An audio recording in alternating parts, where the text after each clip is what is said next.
વડોદરામાં રફતારના રાક્ષસે વધુ એક ઘરનો ચિરાગ બુઝાવ્યો છે. સેવાસી ડેકોથલોન પાસે બનેલી એક હિટ એન્ડ રનની ઘટનાએ સમગ્ર પંથકમાં એરિયાટી મચાવી દીધી છે.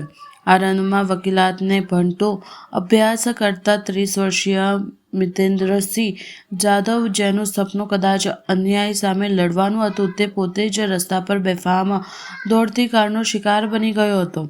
સિંધરોડનો રહેવાસી મિતેન્દ્રસિંહ જાધવ બપોરના સમયે પોતાના અંગત કામ અર્થે ઘરની બહાર નીકળ્યો હતો. કોને ખબર હતી કે આ એની છેલ્લી મુસાફરી હશે?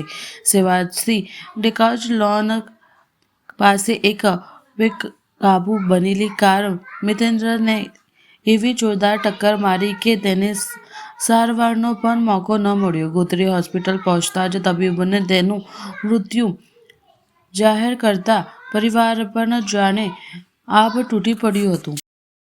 હું ગોત્રી જીમીઆરએસ હોસ્પિટલમાં આવ્યા છે અત્યારે. મારા મિતેન્દ્ર જાદવ કરીને એક મિત્ર હતા.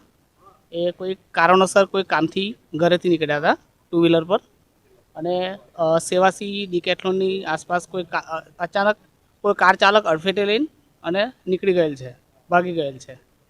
અને વારંવાર આવી ઘટનાઓ બનતી રહે છે તે રોડ પર. તો સરકાર આ રોડ પર કોઈ બમ્પર છે કે કોઈ એવી સુવિધા મૂકે કે જેથી કરીને એક્સિડન્ટ અટકે અને આવી કોઈ ગમખ્વાર અકસ્માત ના થાય, એનું ખાસ ધ્યાન આપે. કાર ચાલક કઈ નશાની હાલતમાં હતો એવું કઈ? ના, એવું તો કંઈ પુષ્ટિ થઈ નથી, પણ હવે આજુબાજુમાં સીસીટીવીના ફૂટેજથી જો કંઈક જાણકારી મળે તો સારું છે, એ અમારી અપીલ છે. પોલીસ ફરિયાદ કરી છે આના લીધે? હા, કરેલ છે. શું માંગ શું છે? બસ અમારી માંગ એ જ છે કે એને સાચો ન્યાય મળે અને આવા કોઈ અકસ્માત ના થાય એના માટે રોડ પર બી થોડું ધ્યાન આપવું જોઈએ સરકારે.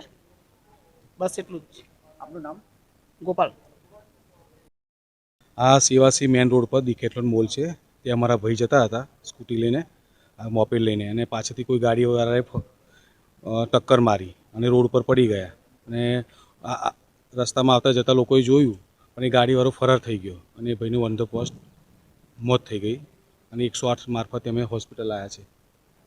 કેટલા વર્ષની ઉંમર હતી ને ભાઈ શું કરતા હતા? એ વકીલમાં સેકન્ડ યરમાં હતા, LLBમાં, અને 30મું રનિંગ હતી ઉંમર એમની. મિતેન્દ્રસિંહ જાદવ. શું માંગ શું છે તમારે? ગવર્મેન્ટ કંઈ કરે આના માટે એવું. શું નામ છે આપનું? ભરતસિંહ.